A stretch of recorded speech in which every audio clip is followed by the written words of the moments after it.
आज जो मैं तुम्हें बताने जा रहा हूं वह शिव द्वारा बताया गया महाशक्ति का वह राज है जिसे उन्होंने शब्दों में नहीं, चेतना में दिया था। यह वह शक्ति है जो हर जीव के भीतर सोई हुई है, लेकिन उसे जगाने का मार्ग बहुत कम लोगों को दिया गया। शिव ने पार्वती से कहा था कि यह शक्ति बाहर कहीं नहीं है, ये तुम्हारी ही देह में, तुम्हारी ही श्वास में और तुम्हारी ही रीढ़ में छुपी है। और इसी महाशक्ति के रहस्य को प्रकट करने के लिए शिव ने जो ज्ञान दिया वही आगे चलकर शिव संहिता कहलाया। आज मैं तुम्हें शिव संहिता के बनने की वह कथा सुनाने जा रहा हूं जो किताबों में सिर्फ पन्नों में बंद नहीं है, बल्कि हर उस इंसान की सांसों में छुपी है जो सच में खुद को जानना चाहता है। ये कोई एक दिन में लिखा गया ग्रंथ नहीं, ये कोई राजा के आदेश से रचा गया शास्त्र नहीं। ये उस समय की बात है जब शब्द भी मौन से डरते थे, जब शिव कैलाश में नहीं बल्कि संपूर्ण ब्रह्मांड के भीतर समाधि में स्थित थे। कहा जाता है कि तब न समय था न दिशा, केवल चेतना थी, और उसी चेतना के भीतर योग का संपूर्ण विज्ञान बीज रूप में विद्यमान था। पार्वती ने जब यह देखा कि मनुष्य जन्म ले रहा है, कर्म में फंस रहा है, सुख दुख में झूल रहा है और मृत्यु के बाद भी मुक्त नहीं हो पा रहा, तब उन्होंने शिव से प्रश्न किया कि हे महादेव, यह जीव क्यों भटकता है? इसका मार्ग कहाँ है? इसका शरीर क्या है? इसका मन क्या है? इसकी मुक्ति कैसे होगी?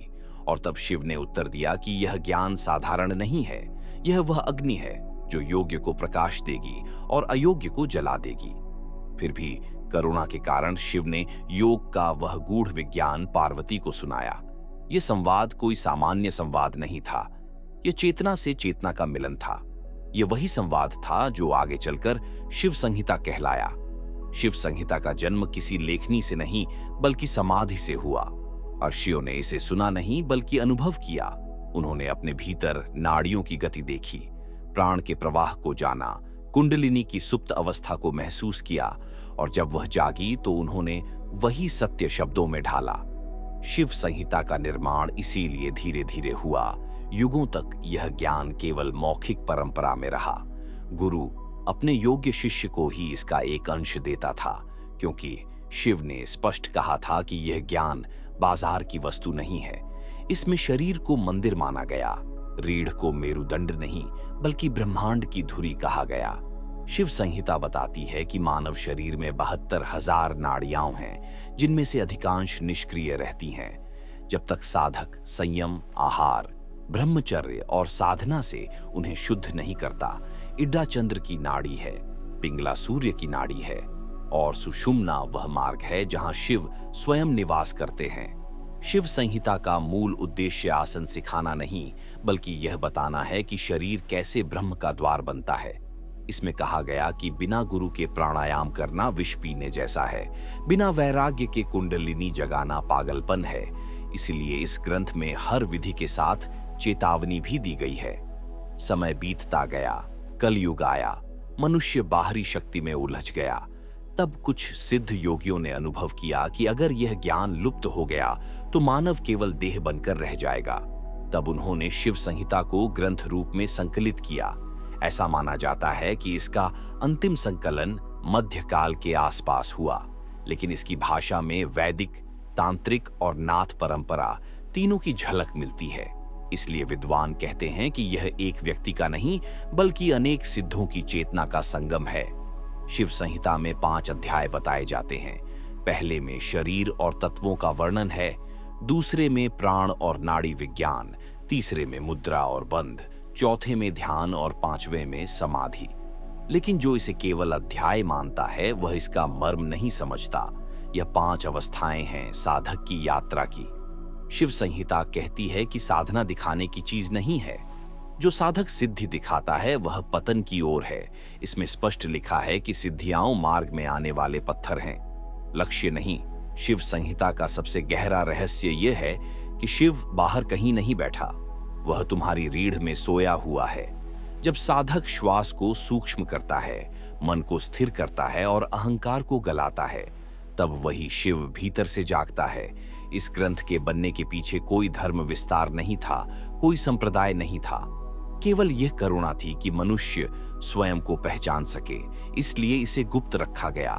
जंगलों में, श्मशानों में, गुफाओं में यह ज्ञान जीवित रहा।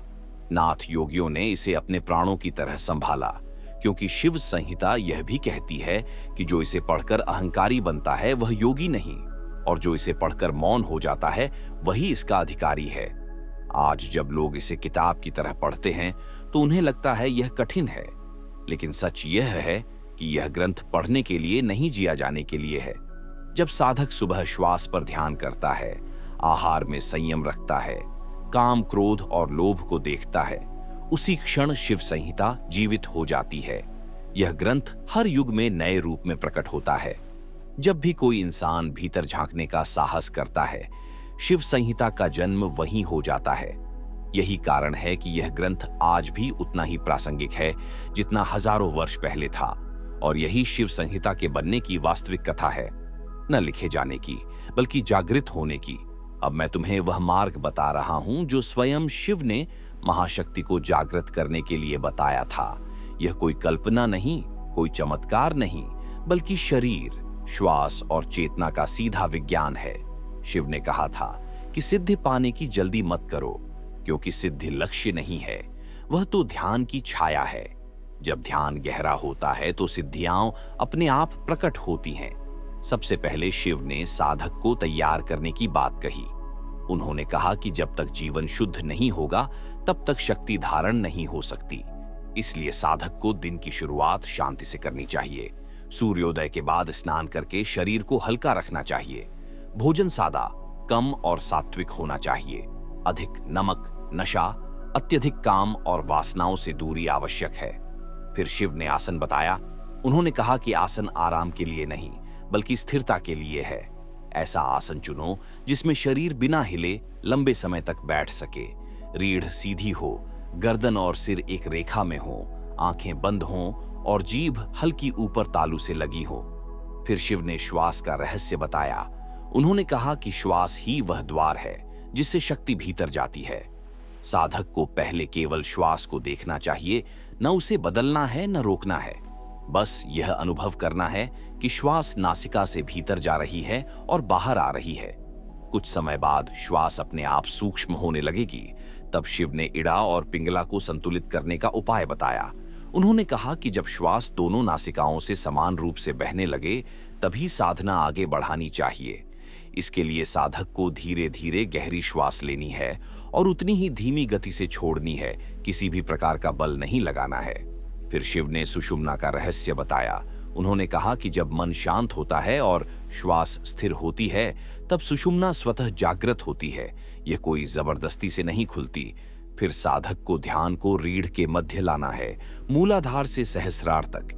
एक प्रकाश स्तंभ की कल्पना नहीं बल्कि अनुभूति करनी है। शिव ने स्पष्ट कहा कि कल्पना से शक्ति नहीं जागती, केवल साक्षी भाव से जागती है। ध्यान करते समय यदि शरीर में कंपन, गर्मी, हल्का डर या भावनाओं का उभार आए तो घबराना नहीं है, ये शक्ति के चलने के संकेत हैं। शिव ने कहा कि सिद्धियां जब आने लगें तो उन्हें देखने वाला बनो, उनमें उलझो मत, क्योंकि जो साधक सिद्धि में फंस गया वह मार्ग से गिर गया। असली सिद्धि मन की शांति है, असली शक्ति भय का समाप्त होना है। शिव ने ध्यान की अंतिम अवस्था को सहज समाधि कहा, जहां साधक को ध्यान करने वाला भी याद नहीं रहता, केवल शुद्ध उपस्थिति रह जाती है। इसी अवस्था में महाशक्ति पूर्ण रूप से जागृत होती है और साधक के जीवन को भीतर से बदल देती है। शिव ने अंत में कहा कि यह मार्ग दिखाने के लिए है। चलना साधक को स्वयं है, नियम, समय और धैर्य के साथ। यदि साधना की जाए तो वही शक्ति जो ब्रह्मांड चला रही है, वही शक्ति साधक के भीतर भी प्रकट हो जाती है। यही शिव द्वारा बताई गई सिद्धि और ध्यान की वास्तविक विधि है।